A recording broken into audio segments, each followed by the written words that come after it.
Hello everyone, so hi this is Saurabh Raina. इस video में हम 2025 बोर्ड में जितने भी पीवाईक्यू आए थे अमाइंस चैप्टर के सारे पीवाईक्यू हम सॉल्व करेंगे। साथ में मैंने 11 ईयर्स के पीवाईक्यू के भी वीडियो बनाए हैं, उन क्वेश्चंस की भी जरूर बोर्ड एग्जाम से पहले प्रैक्टिस कर लेना। अमाइंस का फर्स्ट क्वेश्चन है, ये 3 मार्क्स का है। ए पार्ट है, arrange the following compound in increasing order of their boiling point. तो हमें इन कंपाउंड को increasing order of boiling point में अरेंज करना है। यहाँ पे सेकेंडरी अमाइन है, यहाँ पे प्राइमरी अमाइन है और यहाँ पे क्या है, इथेनॉल एल्कोहल है। सबसे पहले अगर हम प्राइमरी और सेकेंडरी अमाइन का कंपैरिजन करें, जो एक्सटेंट ऑफ हाइड्रोजन बॉन्डिंग है वो ज्यादा होता है प्राइमरी अमाइन में as compared to secondary amine, क्योंकि प्राइमरी अमाइन में नाइट्रोजन के साथ 2 हाइड्रोजन है, यहाँ पे 1 हाइड्रोजन है, तो ये ज्यादा हाइड्रोजन बॉन्ड बना सकता है। As a result primary amine का बॉइलिंग पॉइंट सेकेंडरी अमाइन से ज्यादा होता है। अगर हम कंपेयर करें प्राइमरी अमाइन और एल्कोहल, तो जो एल्कोहल है उसमें जो हाइड्रोजन बॉन्डिंग है वो स्ट्रॉन्गर होता है as compared to the primary amine, क्योंकि इसमें जो ऑक्सीजन है ज्यादा इलेक्ट्रोनेगेटिव होता है। तो ऑक्सीजन जो है नाइट्रोजन से ज्यादा इलेक्ट्रोनेगेटिव होता है। एज ए रिजल्ट एल्कोहल में स्ट्रॉन्गर हाइड्रोजन बॉन्ड बनता है और इसका बॉइलिंग पॉइंट सबसे ज्यादा होता है। बी पार्ट है, give plausible explanation. Aromatic primary amine cannot be prepared by Gabriel phthalimide synthesis. अब गैब्रियल थैलेमाइड सिंथेसिस से प्राइमरी एलिफेटिक अमाइन बनता है, एरोमेटिक अमाइन नहीं बनता। ऐसा इसलिए होता है क्योंकि अगर आप एराइल हैलाइड लेते हो, they do not undergo nucleophilic substitution reaction with potassium phthalimide under mild condition. जो एराइल हैलाइड होता है ना, उसमें रेजोनेंस होता है और उसमें हैलोजन और कार्बन के बीच में पार्शियल डबल बॉन्ड आ जाता है। एज ए रिजल्ट उसमें न्यूक्लियोफिलिक सब्स्टिट्यूशन रिएक्शन नहीं होता विद पोटेशियम थैलेमाइड और हमारा एरोमेटिक प्राइमरी अमाइन नहीं बनता है। सेकंड है, amides are less basic than amines. Basic character का मतलब है कौन कितना इजीली लोन पेयर डोनेट कर सकता है। अब जो अमाइंस है इसमें जो लोन पेयर ऑफ इलेक्ट्रॉन्स है लोकलाइज्ड है, एक ही जगह पे प्रेजेंट है। बट अमाइड पे जो लोन पेयर ऑफ इलेक्ट्रॉन्स है वो डीलोकलाइज होते हैं, रेजोनेंस करते हैं। इलेक्ट्रॉन यहाँ पे मूव करते हैं, कार्बन नाइट्रोजन का बॉन्ड बनता है और ये इलेक्ट्रॉन ऑक्सीजन पे शिफ्ट हो जाते हैं।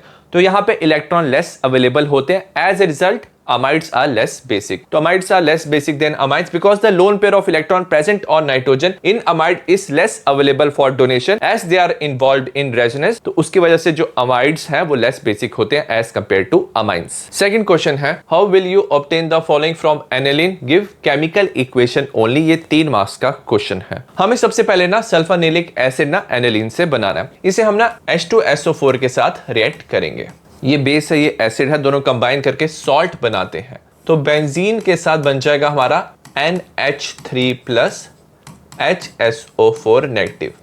हमारा एनिलीनियम हाइड्रोजन सल्फेट बनेगा। उसके बाद हम इसे हीट करेंगे 453 टू 473 केल्विन। तो बेंजीन में क्या हो जाएगा, NH2 यहाँ पे आ जाएगा और पैरा पोजीशन पे SO3H ग्रुप आ जाएगा। तो हमारा सल्फानिलिक एसिड बन गया। सेकंड, हमें फिनाइल आइसोसाइनाइड बनाना है एनिलीन से। तो इसे हम रिएक्ट करेंगे क्लोरोफॉर्म के साथ CaCl3 in presence of KOH। इसे हम हीट करेंगे तो हमारा फाउल स्मेलिंग कंपाउंड बनता है जिसे हम फिनाइल आइसोसाइनाइड कहते हैं। साथ में 3KCl प्लस H2O बनता है। तो ये रिएक्शन है। सी है, हमें एनिलीन से एसिड एनालिड बनाना है। तो हम एसिटाइलेशन करते हैं। हम एसिटिक एनहाइड्राइड लेंगे CH3CO2O और हम पायरिडीन बेस लेते हैं। सो इन प्रेजेंस ऑफ पायरिडीन ये रिएक्शन होता है तो इसका एसिटाइलेशन हो जाता है। हमारा कंपाउंड बनता है बेंजीन के साथ NHC≡CH3। तो हमारा एसिड एनालिड बन गया। थर्ड क्वेश्चन है, हमें आइडेंटिफाई करना A and B from the following reaction sequence. 2 marks का क्वेश्चन है। सबसे पहले हमारे पास क्या है, क्लोरोइथेन है, NaCN के साथ रिएक्ट किया, न्यूक्लियोफिलिक सब्स्टिट्यूशन होगा, हमारा बन जाएगा CH3CH2CN। इसके बाद हम रिडक्शन करते हैं हाइड्रोजन इन प्रेजेंस ऑफ निकल, तो इसके रिडक्शन हो जाएगा, हमारा बन जाएगा CH3CH2CH2NH2, हमारा प्रोपेन अमाइन बन जाएगा। बी है, हमने एनिलीन लिया, NaNO2HCl के साथ रिएक्ट किया 0 to 5 डिग्री सेल्सियस। तो हमारा बेंजीन डाइजोनियम सॉल्ट जो है वो बनता है। तो हम ऐसे लिख सकते हैं, बेंजीन के साथ यहाँ पे क्या है, नाइट्रोजन पे पॉजिटिव चार्ज है, यहाँ पे ट्रिपल बॉन्ड है CCl जो है ये हमारा बनता है। इसे हमें एनिलीन के साथ रिएक्ट किया। एनिलीन को ऐसे लिख लेंगे, हाइड्रोजन, यहाँ पे बेंजीन रिंग है और यहाँ पे NH2 ग्रुप है। तो याद रखना इसमें क्या होता है, इलेक्ट्रोफिलिक अटैक होता है, HCl रिमूव हो जाता है, नाइट्रोजन और यहाँ पे बॉन्ड बन जाएगा।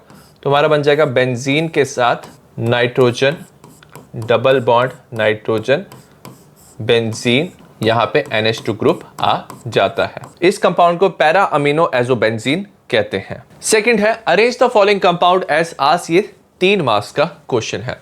ए है in decreasing order of pKb value. Decreasing order of pKb का मतलब है increasing order of basic strength, और हमें यहाँ पे 4 कंपाउंड दिए हैं। जो सबसे कम बेसिक है और जिसका पीकेबी वैल्यू हाईएस्ट है वो क्या है, एनिलीन है। इसमें जो इलेक्ट्रॉन्स है रेजोनेंस करते हैं, डीलोकलाइज होते हैं, लेस अवेलेबल होते हैं। अगर इसके साथ CH3 ग्रुप जुड़ गया तो ये इलेक्ट्रॉन पेयर डोनेट कर सकता है, तो ये क्या होता है, ज्यादा बेसिक होता है। अगर हम प्राइमरी और सेकेंडरी की बात करें, यहाँ पे प्राइमरी एंड सेकेंडरी अमाइन है। सबसे पहले जो इलेक्ट्रॉन है वो लोकलाइज्ड है, एक ही जगह पे प्रेजेंट है। सेकेंडरी में याद रखना हाइड्रोजन बॉन्डिंग और इंडक्टिव इफेक्ट क्या होता है, दोनों होता है। तो एज कंपैरिजन टू प्राइमरी, जो सेकेंडरी है उसकी ज्यादा बेसिक स्ट्रेंथ होती है और इसका लीस्ट पीकेबी वैल्यू होता है। बी है increasing order of boiling point में अरेंज करना। ऑलरेडी ये हमने क्वेश्चन किया। हमारे पास एल्कोहल है, प्राइमरी अमाइन है, सेकेंडरी अमाइन है। सेकेंडरी अमाइन का जो बॉइलिंग पॉइंट है कम होता है क्योंकि नाइट्रोजन के साथ यहाँ पे 1 हाइड्रोजन है। प्राइमरी अमाइन में 2 हाइड्रोजन है, ज्यादा हाइड्रोजन बॉन्डिंग कर सकता है। और एल्कोहल का सबसे ज्यादा बॉइलिंग पॉइंट होता है क्योंकि यहाँ पे ऑक्सीजन इलेक्ट्रोनेगेटिव होता है। ज्यादा इलेक्ट्रोनेगेटिव होने की वजह से इसका जो हाइड्रोजन बॉन्डिंग है स्ट्रॉन्गर होता है और इसका हाईएस्ट बॉइलिंग पॉइंट होता है। सी है increasing order of solubility in water. हमें यहाँ पे एनिलीन दिया है, सेकेंडरी प्राइमरी अमाइन दिया। जो एनिलीन है वो लीस्ट सॉल्युबल होता है क्योंकि इसमें जो बेंजीन वाला पार्ट है वो हाइड्रोफोबिक होता है। एज ए रिजल्ट ये लेस सॉल्युबल होता है।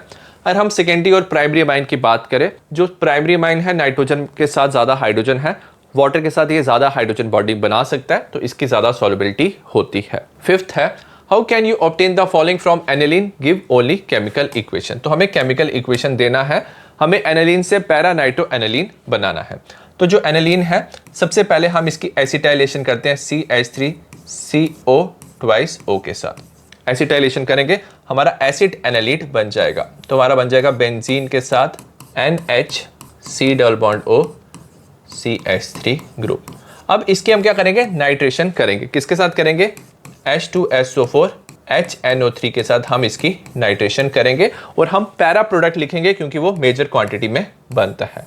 तो हमारा जो पैरा प्रोडक्ट है यहाँ पे NHCO CH3 और यहाँ पे NO2।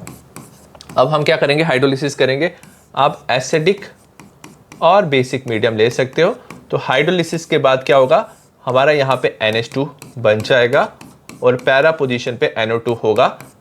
तो हमारा कंपाउंड बन जाएगा पैरा नाइट्रो एनिलीन। बी है हमें क्लोरोबेंजीन बनाना है फ्रॉम एनिलीन। सबसे पहले इसे डाइजोनियम सॉल्ट में हम कन्वर्ट करेंगे। हम NaNO2 HCl 0 to 5 degree Celsius हम इसे रिएक्ट करेंगे तो हमारा बेंजीन डाइजोनियम क्लोराइड बन जाएगा। उसके बाद हम इसे रिएक्ट करेंगे CuCl in presence of HCl, हमें क्लोरोबेंजीन जो है वो मिल जाएगा।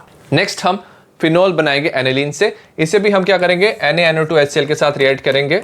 NaNO2 HCl के साथ रिएक्ट करेंगे 0 to 5 डिग्री सेल्सियस, हमारा बेंजीन डाइजोनियम सॉल्ट जो है बन जाएगा।